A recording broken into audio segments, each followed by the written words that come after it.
Bueno, buenas a todo el mundo. Hoy desde Colombia, más precisamente desde el interior de Colombia. ¿En dónde estamos, Carlos? Estamos en el departamento del Cesar, Estamos en el departamento del Cesar, que es como si fuese al norte, un poco más al norte, noreste. parte de la costa atlántica. Claro que esta es una costa todavía sin mar, pero efectivamente estamos ya Pero más entrando a la, cerquita. a la región de la costa atlántica. Bueno, me encuentro con Carlos Antonio Lozada. También en su DNI, en su licencia de identificación, figura el nombre Julián Gallo. ¿Por qué es esto? Porque Carlos fue parte durante mucho tiempo, durante casi 40 años, desde sus 17 años, de las Fuerzas Armadas Revolucionarias de Colombia, la FARC. Así es. Actualmente es senador nacional por el Partido de los Comunes, que es el partido que formó la FARC cuando firmó el proceso de paz con el gobierno colombiano. Y la verdad que es muy interesante conversar con él, así que primero te quiero agradecer. A ti, Rosendo, muchas gracias por esta oportunidad. Creo que mi público, que es mayoritariamente argentino, no sé cuánto conozca el conflicto. Es un conflicto que estima que murieron más de 250, 270 mil personas. Correcto. Colombia es un país muy particular, es un país muy interesante, es hermoso, la verdad, quien tenga la posibilidad de visitarlo es recomendable, pero tiene una historia muy particular vinculada a la violencia, ¿no? Es tan violenta una época de la historia venezolana que hasta se la denomina históricamente la violencia, ¿no? Del año 20 al año 60 es un conflicto armado entre los conservadores y los liberales, y en ese contexto, o un poco fruto de ese contexto, nace a partir de los 60 la guerrilla que es la FARC. La FARC, cuando nace, plantea como un modelo alternativo a la democracia y quiere tomar básicamente el control del Estado y buscar un otro modelo, ¿no? Alineado al Correcto, así marxismo, es. alineado a intentar construir un otro modelo utópico tal vez de sociedad que el que tenía la democracia de ese momento acá colombiana. De esas víctimas, 36.000 víctimas alrededor, un poco más tal vez, son víctimas de la guerrilla, o sea, son guerrilleros muertos. Y hay miles de personas muertas en este conflicto que generó mucha violencia, mucho daño, mucho dolor, pero que al día de hoy también es como una ventana de esperanza, me parece, ¿no? Entonces, Carlos fue una de las personas, uno de los negociadores de la paz por la FARC, es uno de los comandantes de la FARC, es un ex comandante de la FARC, es senador hasta el 2026, así que nada, primero te quería agradecer la charla y después quería que me des una mirada para alguien que no entiende el conflicto. ¿Cuál sería tu explicación de por qué nace la guerrilla y cómo vos te sumás? Bueno, a ver, una precisión necesaria para que se entienda, digamos, las razones históricas del conflicto en Colombia, que nosotros hasta el día de hoy no hemos conocido un día de paz luego de la guerra de independencia de España. Desafortunadamente vamos a completar ya más de 200 años en conflictos internos y nosotros lo interpretamos como que cuando se da la guerra de independencia no fue posible completar el sueño bolivariano de construir una sociedad más equitativa, más justa, que liberara en ese momento los esclavos, que le diera tierra a los campesinos, es decir, la base social del ejército independentista fue traicionada por los que llegaron al poder en ese momento. El sueño bolivariano, decimos nosotros, quedó frustrado y eso nos llevó por un camino de violencia permanente, es decir, esto para significar que la tierra ha estado siempre en el centro del conflicto de la sociedad colombiana y de ahí podemos nosotros, pues, dando un salto, digamos, en la historia, cuando se inicia el siglo XX, se da aquí en Colombia una guerra que se dio también en otros pueblos y naciones de la región entre liberales y conservadores. En Colombia particularmente perdió esa guerra el Partido Liberal y entonces se produjo un fenómeno y es que se extiende lo que se conoció como la hegemonía conservadora que fundamentó, digamos, todo su proyecto político y dominación en la acumulación latifundista de la tierra. Eso no se puede hacer sino a través de la violencia. Nosotros somos en este momento todavía la sociedad que tiene el Gini más grande del mundo en términos de concentración de la propiedad de la tierra. Ese modelo de producción de tenencia de la tierra feudal no se puede dar en una sociedad sino manteniendo también unos ejércitos privados. Y de ahí deviene, digamos, esa violencia que tiene eminentemente un origen histórico, social en nuestro país, económico, por supuesto, y no el origen ideológico que de pronto tuvieron otras guerrillas que se alinearon, digamos, con el maoísmo o con en su momento lo que fue la Unión Soviética. Nosotros evidentemente asumimos también una postura ahí, pero no, nuestro origen no está ahí. Sí. Nuestro origen Es viene más de más pragmático. atrás, viene de más atrás, de una realidad histórica. Hecha esa diferencia, decir que las FARC en 1964, cuando surgen, sus raíces están precisamente en esas guerrillas que se originaron como una respuesta necesaria en ese momento de los campesinos para defenderse de la violencia latifundista que siempre ha buscado arrebatar la tierra a los campesinos. A partir del año 64, cuando unos lustros atrás hubo una ley de amnistía que desactivó ese movimiento de guerrillas liberales que había en Colombia, las guerrillas que en ese momento ya tenían influencia del Partido Comunista no se amnistiaron, sino que se replegaron a unas zonas y allí esperaron a ver si finalmente la situación del país iba a cambiar. La respuesta que se dio desde el poder fue atacar esas regiones campesinas que ya no estaban movilizadas con guerrilla, pero en ese proceso sí habían conservado algunas armas, y ahí se origina, digamos, el conflicto entre el Estado y las FARC, que se va a prolongar por 53 años, desde 1964 hasta el año 2016, que logramos firmar el acuerdo de paz con el gobierno de Juan Manuel Santos. ¿Y cómo ingresás vos a la guerrilla? ¿Por qué ingresás? Bueno, mi padre fue un campesino, él era presidente de un sindicato agrícola en una región central del país, que es el departamento del Tolima, justo la región donde surgieron las FARC. Él es desplazado porque él era un liberal gaitanista. Jorge Eliezer Gaitán fue el líder liberal que asesinaron aquí en el 1948. Mi papá era seguidor de Gaitán y a raíz de eso es desplazado. Llega a Bogotá y se hace militante del Partido Comunista. Entonces yo crezco en un hogar, digamos, con una definición desde el punto de vista de la militancia de mi padre, de izquierda revolucionaria, y por ese camino muy rápido, a los 15 años yo me ingresé, digamos, a las filas de la Juventud Comunista, y 2 años después tomé la decisión, en 1978, de irme a la guerrilla.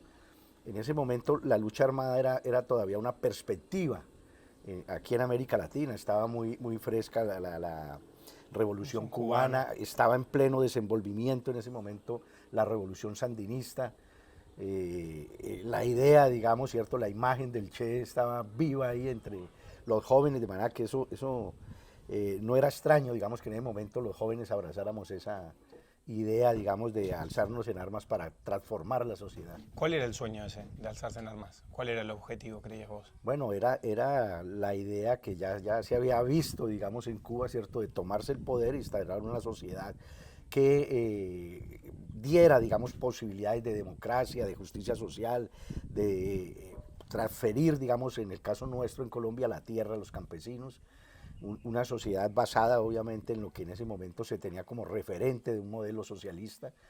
Entonces ese fue un poco como el ideario que nos llevó a tomar esa decisión. Y cuando te metes en la guerrilla, obviamente tenés que pasar a la clandestinidad. Viviste mucho tiempo en la clandestinidad. Sí, por supuesto. Yo ingresé y inmediatamente me enviaron a una zona rural en el departamento del Cauca. Allí duré 3 años. Luego fui, pues, mi origen es citadino. Yo nací en la ciudad de Bogotá. Me enviaron a hacer trabajo clandestino en la ciudad. Duré 19 años haciendo trabajo clandestino en la ciudad.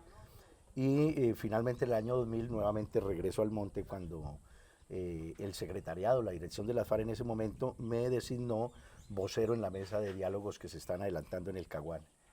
¿Por qué no se logra? Te adelantás y me sirve para entender como el desarrollo histórico. Hay muchos momentos en donde la FARC y el gobierno colombiano intentan firmar la paz. Y eso nunca ocurre hasta el 2016 que finalmente se logra, ¿no? Sí, nosotros siempre planteamos el programa agrario de los guerrilleros, que es el documento fundacional nuestro. Plantea en su introducción algo así como que nosotros somos revolucionarios que luchamos por un cambio de régimen y queríamos luchar por este cambio de manera pacífica, por las vías democráticas. Pero el régimen político cerró, digamos, esa puerta, y por eso nos vemos obligados a alzarnos en armas. ¿Eso qué quiere decir? A diferencia de otras guerrillas que surgen diciendo nosotros nos vamos el poder nace del fusil, por ejemplo, ¿cierto? Nosotros siempre dijimos, este no es el camino deseable, lo ideal sería poder hacer esa lucha por las vías democráticas, Y esto para señalar que el diálogo siempre fue una perspectiva en la lucha nuestra. De hecho, desde el año 83, en el gobierno de Belisario Betancur, tuvimos conversaciones con sucesivos gobiernos y por eso cuando nosotros hablamos de estos temas, a diferencia de lo que hacen los estudiosos del conflicto, dicen es que en Colombia hubo 5 o 6 procesos de paz con las FARC. Nosotros creemos que metodológicamente hablando, desde las ciencias sociales, es un error plantearlo porque para nosotros, si el conflicto fue uno a lo largo de estos 53 años, esos procesos de paz son como capítulos de un largo proceso de paz en el cual el Estado colombiano hizo su aprendizaje, digamos, igualmente lo hicimos nosotros, y efectivamente desarrollamos conversaciones con Belisario Betancur, luego lo hicimos con César Gaviria, en el gobierno de Virgilio Barco también estuvimos conversando.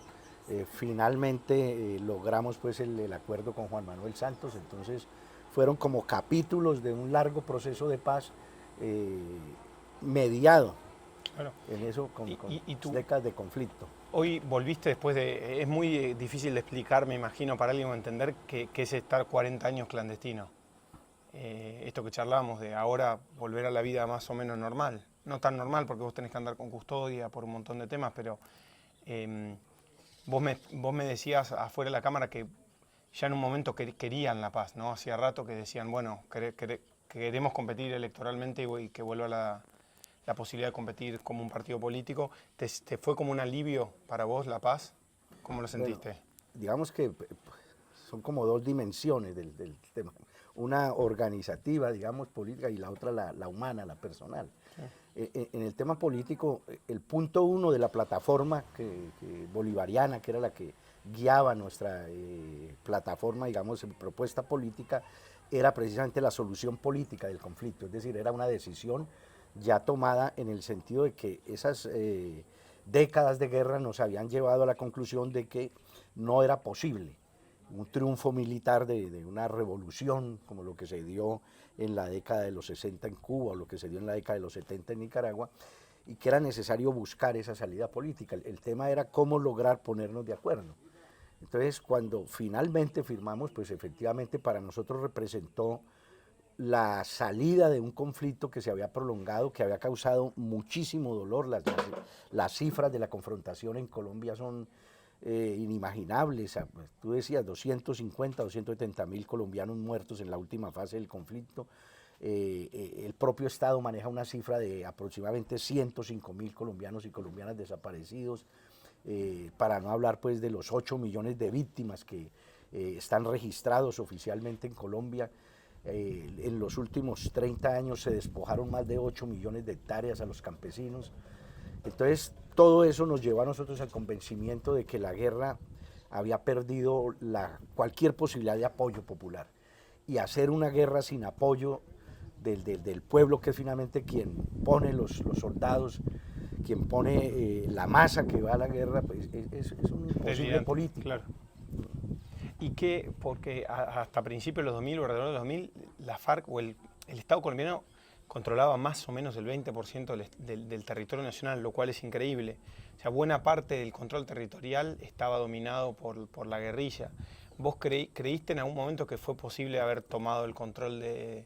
O sea, ¿estuvieron cerca para vos en algún momento haber ganado la guerra, digamos? Sí, digamos que un poco lo que explica el fracaso de los diálogos en el año 2000 con Pastrana, el presidente Pastrana, es eso. Es decir, nosotros tal vez estábamos en el momento cumbre del máximo desarrollo desde el punto de vista militar y de expansión territorial, y ellos también le estaban apostando a que iban a triunfar, digamos, en la guerra, sobre todo porque en ese momento en que nosotros alcanzamos el mayor nivel de desarrollo, Estados Unidos toma la decisión de intervenir de manera siempre lo hizo, pero ahora de manera más directa a través del denominado Plan Colombia. Le inyectan a las fuerzas militares 10.000 millones de dólares, toda la tecnología de punta, la asesoría, incluso la conducción de operaciones militares. Entonces ahí se produce, digamos, como que un desequilibrio de la fuerza, pero evidentemente en esa década del 2000 la perspectiva del triunfo militar todavía era considerada por nosotros. Y en el medio de todo ese proceso que va ocurriendo, vos recibís 2 balazos en el enfrentamiento, ¿no? Uno acá en la cintura y uno en la pierna. Así es, sí. Así es. Y eso a título tuyo personal, pero un montón de compañeros tuyos fallecieron o murieron y también un montón de víctimas, tanto del ejército como personas inocentes. ¿Cuál es tu balance hoy mirándolo con un poco más de perspectiva para atrás? Bueno, es que la guerra es, por decirlo de alguna manera, digamos, es lo más inhumano que pueda existir. Uno hoy en día, mirándolo en la retrospectiva, después del acuerdo de paz, pues evidentemente no deja de pesar y de doler cuántos jóvenes colombianos, hombres y mujeres que perdieron su vida en esa guerra, hoy en día pudieran estar aportándole, digamos, al desarrollo de la sociedad, al fortalecimiento de la democracia.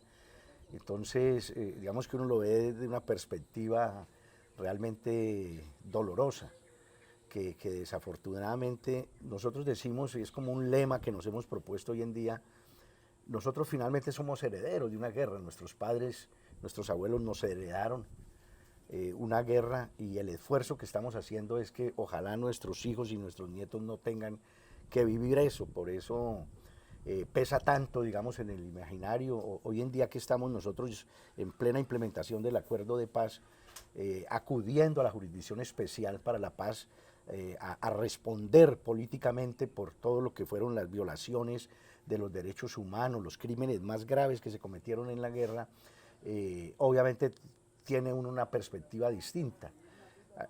Yo explicaba alguna vez en la Jurisdicción Especial para la Paz, mire, la guerra para uno, cuando está ahí inmerso en el conflicto, es sobre todo, se le presenta en forma de ruido, el ruido de los aviones, las explosiones de las bombas, los tiros.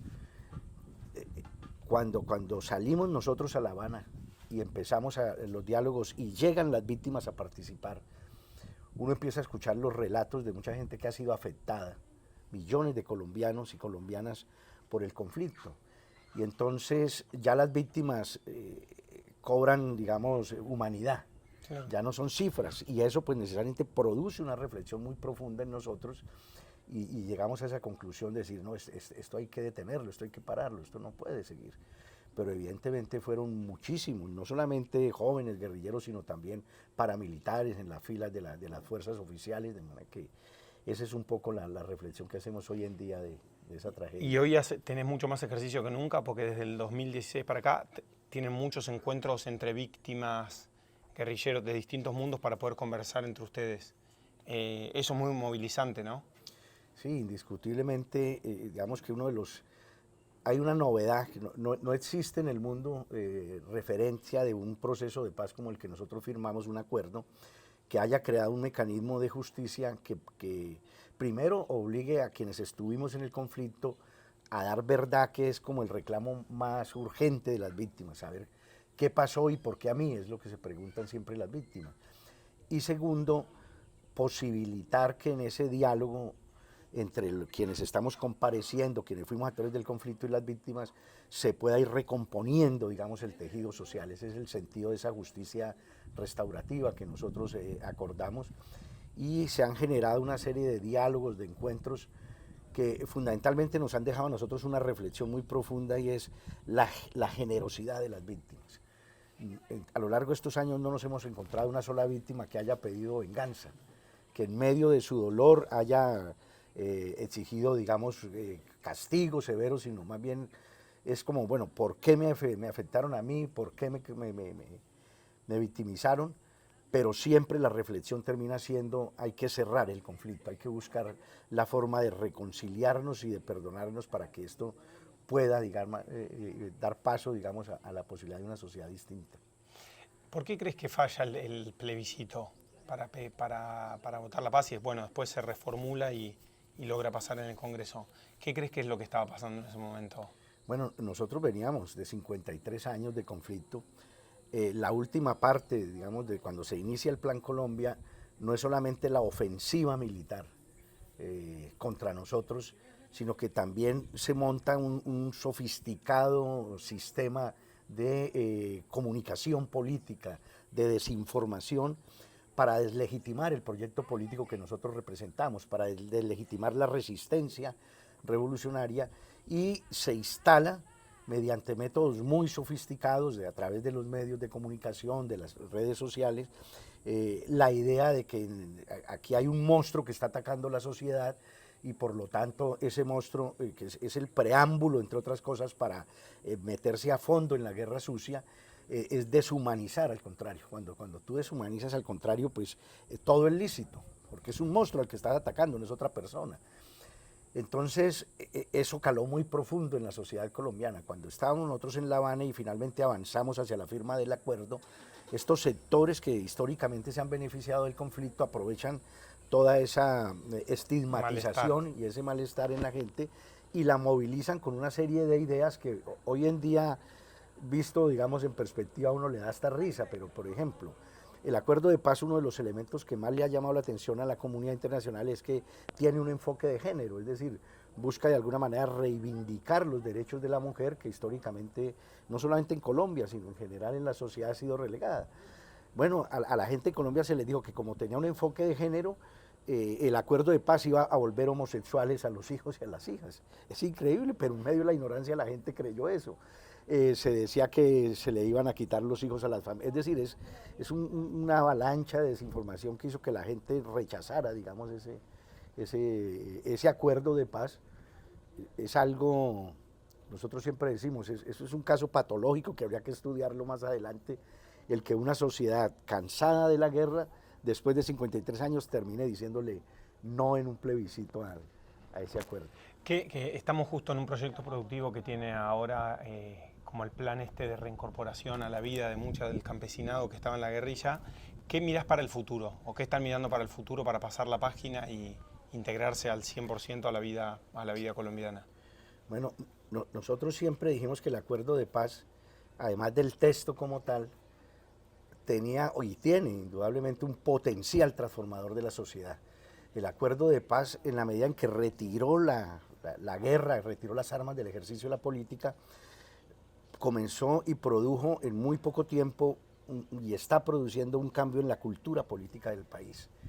Eso está provocando que la gente empiece a entender que, si bien es cierto, la guerra y el conflicto han sido un determinante fundamental de toda la problemática, no es la causa de la problemática, sino que tiene la problemática colombiana unos orígenes y unas causas estructurales. Esto nos llevó a nosotros, cuando firmamos el acuerdo, a plantear que la reincorporación, es decir, que el proceso nuestro de integración a la sociedad se diera siempre de manera colectiva.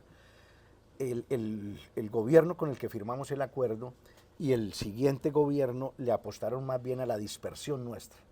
Es decir, como parte de ese proceso de irnos desarmando, ellos le apostaron a que esta gente, mientras permanezca organizada, sigue siendo un peligro, una amenaza. Y por eso nunca quisieron entregarnos tierra, para que la gente nuestra, que es una guerrilla esencialmente campesina, se pudiera reincorporar desde el punto de vista socioeconómico. Hoy en día, producto de ese acuerdo de paz y esa transformación política, de la cultura política, estamos viviendo una coyuntura y es el primer gobierno de izquierda en más de 200 años de vida republicana. Gracias a eso estamos empezando a acceder a la tierra y desde luego nos tiene eso muy esperanzados, porque consideramos que ahí vamos a tener la posibilidad primero de recuperar esa dispersión que nos provocó el no tener tierra y la gente tener que irse a distintas regiones del país a rebuscarse, pero al mismo tiempo demostrar la capacidad de trabajo, de aportarle a la sociedad y desde luego pues que la gente nuestra eche finalmente raíces. Cuando una característica de la guerra que nosotros protagonizamos es que andábamos con la casa literalmente encima. Hoy en día apenas estamos comenzando realmente a echar raíces, después de que uno logra sentarse en un territorio, en una propiedad, tiene ya esperanzas, tiene futuro y eso es como lo que estamos, y obviamente estamos muy optimistas de que este gobierno, en medio de las dificultades que estamos atravesando, pueda ser un inicio de un proceso de transformación hacia una sociedad mucho más incluyente, pluralista, democrática. Y vos me separabas hoy, vos lo personal y lo político, creo que vos todavía tenés un rol político, entonces tal vez hay algo del proceso que solo cuando no seas más un hombre político público, capaz que igual vos en lo personal vas a seguir, en Argentina decimos la procesión va por dentro, ¿no? Como la cabeza te sigue pensando en momentos y demás. Me da esa sensación, como que hoy vos sos un activo, sos senador de la nación, tenés una responsabilidad partidaria y aparte tenés un rol de liderazgo y aparte debe haber una dimensión de lo que te va pasando dentro. Vos tuviste 3 hijos, ¿no? De los cuales muchos tuvieron que o emigrar del país o fueron perseguidos por el gobierno, por el Estado, por el ejército, y con algunos los viste más o menos. Me imagino que eso no debe ser, pienso en la gente que nos ve, no, es muy difícil de dimensionar en las charlas que venimos teniendo estos días, la vida clandestina, el estar caminando, por ejemplo, los sistemas de comunicación, tener que caminar 15 días en el medio de la selva para llegar a otro lugar, tener que estar todo el tiempo escapando, y inclusive vos fuiste torturado, caíste preso un par de veces, digo, es toda una historia muy compleja. No estoy diciendo con esto que queda todo cubierto las cosas malas que hayas hecho, ¿no? Estoy queriendo decir como que me imagino que todo eso debe llevar mucho más tiempo para procesar del que inclusive pasó muy poco tiempo desde la firma de la paz. Claro, Y hasta la firma de la paz, hasta el 2000 vos eres un desconocido, hasta que vas a ese primer proceso de paz, y a partir de 2016 sí ya empieza como a alivianar todo, pero todavía estamos no pasaron 10 años de la firma. Sí, sí, no ha habido tiempo. No ha habido tiempo de para procesar, digamos, en lo personal, porque evidentemente, digamos que la historia nos fue poniendo en un lugar de protagonismo y hemos estado desde el momento que llegamos a La Habana, allá en la negociación, luego aquí en la implementación, y no hemos parado. De pronto, algún día va a haber el tiempo de uno sentarse a reflexionar. De hecho, yo creo que tenemos una deuda enorme con este país, y es de alguna manera contar ya de manera más. Escribir un libro, relatar lo que nos tocó vivir como parte de lo que ha sido la historia de este país. Es como una deuda que sentimos que habrá que saldar, y desde luego también en lo personal poder, que estamos tratando de hacerlo en medio de la actividad política que desarrollamos, volver, digamos, a nuestros orígenes de la vida familiar y poder compartir y vivir momentos que se nos fueron por razones de la guerra con los hijos, ¿no? Es algo... Vos decías que en el medio del proceso de firma ustedes estaban en Habana y había partes neutrales, porque vos tenías cagazo que te caguen, básicamente, que decías, che, capaz que nos están mintiendo y nos van a matar, ¿no? O sea, eso se pasaba por tu cabeza. Sí, claro, por supuesto. Digamos que una de las grandes enseñanzas, aprendizajes que nos deja a nosotros personalmente el acuerdo de paz, y que pienso yo que es aplicable a todos los conflictos, es que a veces más que las agresiones, las ofensas, es la desconfianza la que no deja avanzar en la comprensión, en el tendido, digamos, de acuerdos.